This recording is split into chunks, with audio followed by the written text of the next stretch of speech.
देश भर में अलग अलग जगहों पर तिरंगा यात्राएं निकाली गई।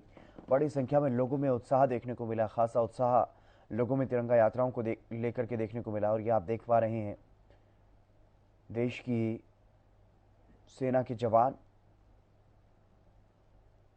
जो देश की सुरक्षा भी करते हैं और देश में कहीं भी ज़रूरत पड़े तो वहाँ पर मदद के लिए भी पहुँचते हैं। और इसके अलावा इस तरह के जो कार्यक्रम होते हैं उनमें भी बेहद ही मनमोहक इनकी प्रस्तुतियाँ देखने को मिलती हैं।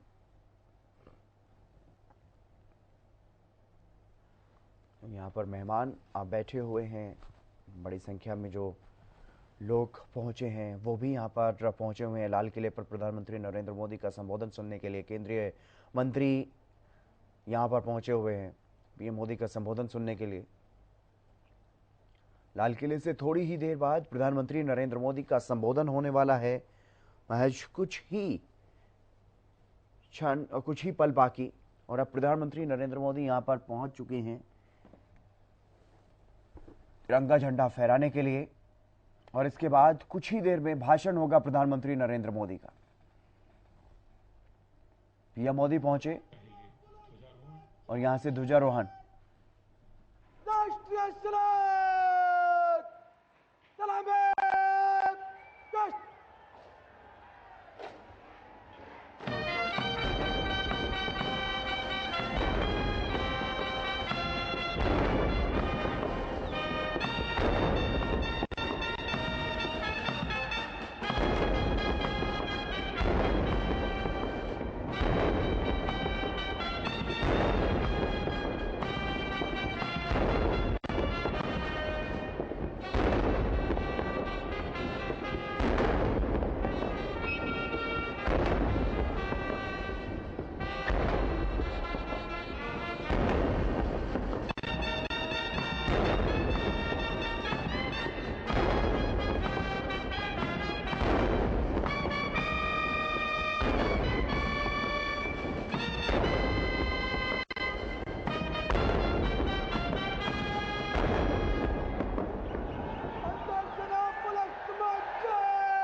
भारतीय वायुसेना के 2 उन्नत हेलीकॉप्टर मार्क 3 पुष्प वर्षा के लिए उपस्थित होते हुए यहां ऐतिहासिक लाल किले की प्राचीर के ठीक सामने कुछ ही क्षणों में वो पहुंचेंगे और पुष्प वर्षा करेंगे। यहां उपस्थित जन समूह के ऊपर विंग कमांडर अंबर अग्रवाल और स्क्वाड्रन लीडर हिमांशु शर्मा इन 2 हेलीकॉप्टर्स में उपस्थित, जिन्होंने हिंडन एयरबेस से उड़ान भरी है।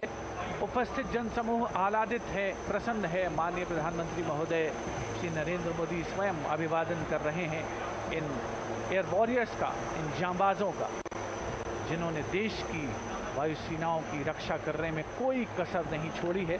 और यहाँ स्वाधीनता दिवस समारोह को एक पुष्पित कलेवर प्रदान करते हुए The ceremonial red and gold flower petals being showered from the हैं वहां पर जो उपस्थित हैं लोग, उन पर पुष्प वर्षा भी की जा रही है और पीएम मोदी ने उनका अभिवादन भी किया। और अब थोड़ी ही देर बाद पीएम मोदी का संबोधन होगा, जिसका सभी देशवासियों को इंतजार। पीएम मोदी ने तिरंगा फहराया। तिरंगा झंडा भारत के आन बान शान, हमारे देशवासियों के लिए एक पहचान। ये वो तिरंगा झंडा है जो दूसरे देशों में जब आपस में युद्ध भी हो रहा होता तो भी देशवासियों की सुरक्षा करने के काम आया। आप सभी ने देखा जब रूस और यूक्रेन के बीच युद्ध चल रहा था तो वहाँ पर किस तरह से भारत के लोगों को तिरंगा देख करके उनको छोड़ा गया। तिरंगे ने जान बचाई लोगों की। तो ऐसे में वाकई ये देश की आन बान शान है ये तिरंगा। और इस तिरंगे झंडे को फहराया प्रधानमंत्री नरेंद्र मोदी ने लाल किले की प्राचीर से। और अब कुछ ही पलों बाद प्रधानमंत्री नरेंद्र मोदी का संबोधन।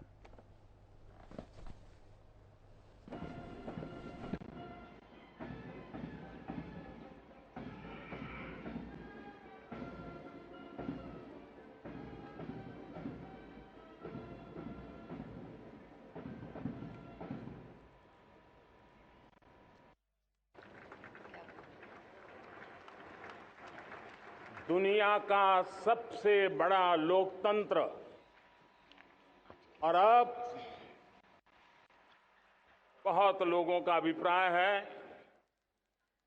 कि जनसंख्या की दृष्टि से भी हम विश्व में नंबर 1 पर है। इतना बड़ा विशाल देश, 140 करोड़ देश कि मेरे भाई बहन, मेरे परिवारजन आज आजादी का पर्व मना रहे हैं।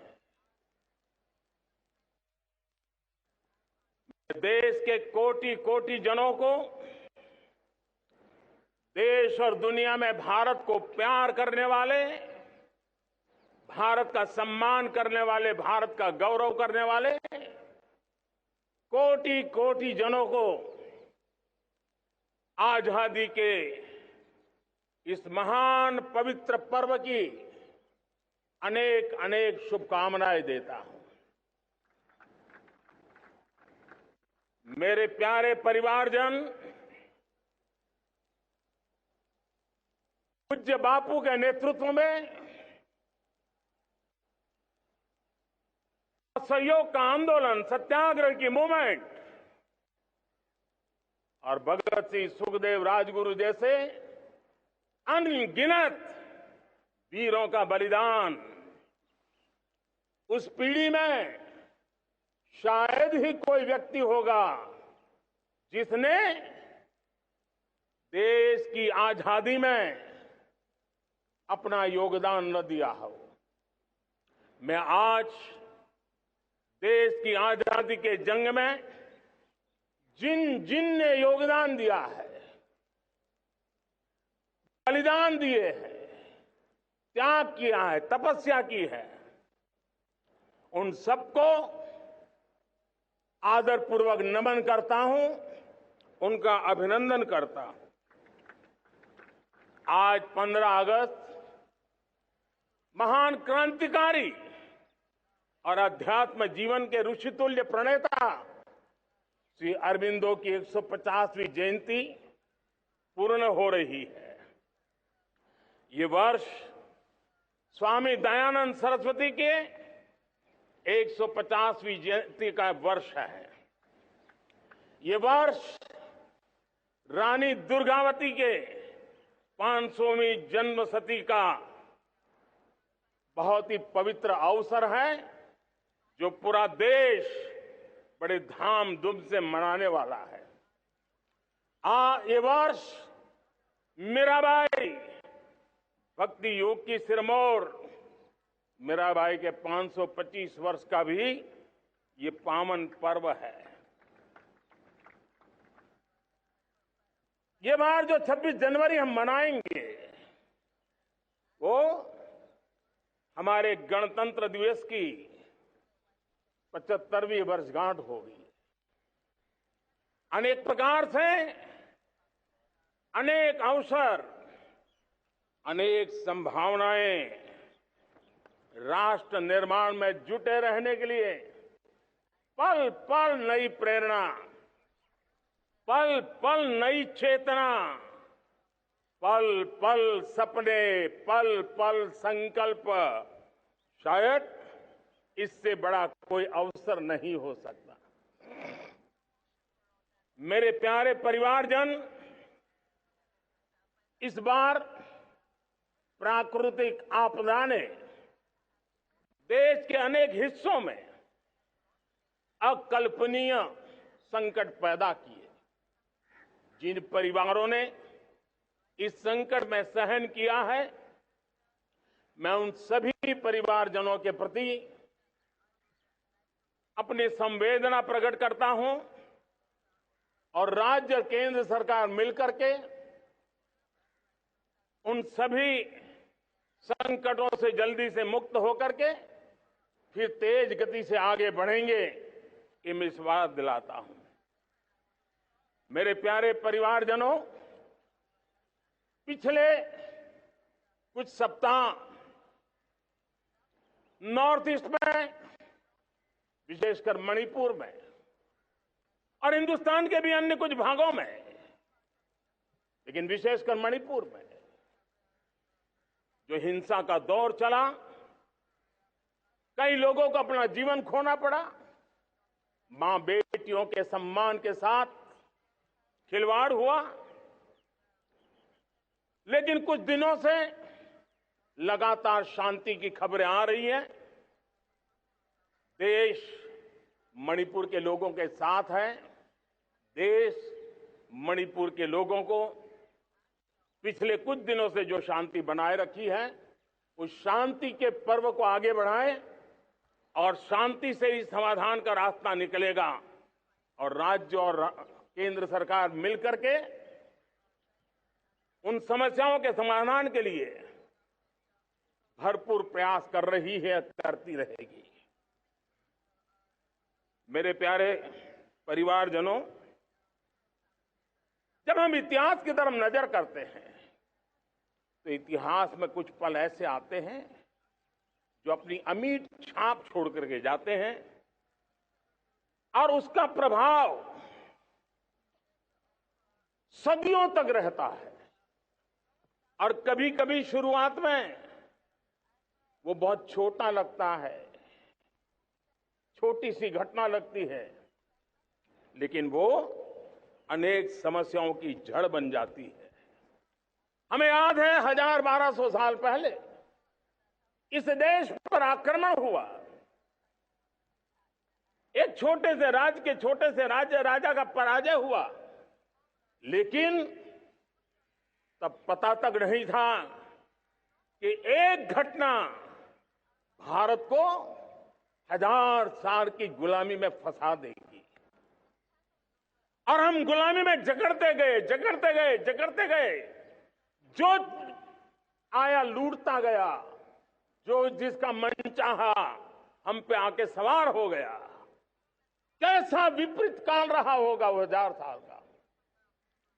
मेरे प्यारे परिवारजनों, घटना छोटी क्यों ना हो, लेकिन 1000 साल तक प्रभाव छोड़ के रही है। लेकिन मैं आज इस बात का जिक्र इसलिए करना चाहता हूं कि भारत के वीरों ने इस कालखंड में कोई भूभाग ऐसा नहीं था, कोई समय ऐसा नहीं था जब उन्होंने देश की आजादी के लौ को जलता न रखा हो, बलिदान की परंपरा न बनाई। मां भारती बेड़ियों से मुक्त होने के लिए उठ खड़ी हुई थी, जंजीरों को झकझोर रही थी। और देश की नारी शक्ति, देश की युवा शक्ति, देश के किसान, देश के गांव के लोग, मजदूर, कोई हिंदुस्तानी ऐसा नहीं था जो आजादी के सपने को लेकर के जीता न हो। आजादी को पाने के लिए मर मिटने के लिए तैयार होने वालों की एक बड़ी फौज तैयार हो गई थी। जेलों में जवानी खपाने वाले अनेक महापुरुष हमारे देश की आजादी को, इन गुलामी की बेड़ियों को तोड़ने के लिए लगे हुए थे। मेरे प्यारे परिवारजनों, जन चेतना का वो व्यापक रूप, त्याग और तपस्या का वो व्यापक रूप, जन जन के अंदर एक नए विश्वास जगाने वाला वो पल आखिरकार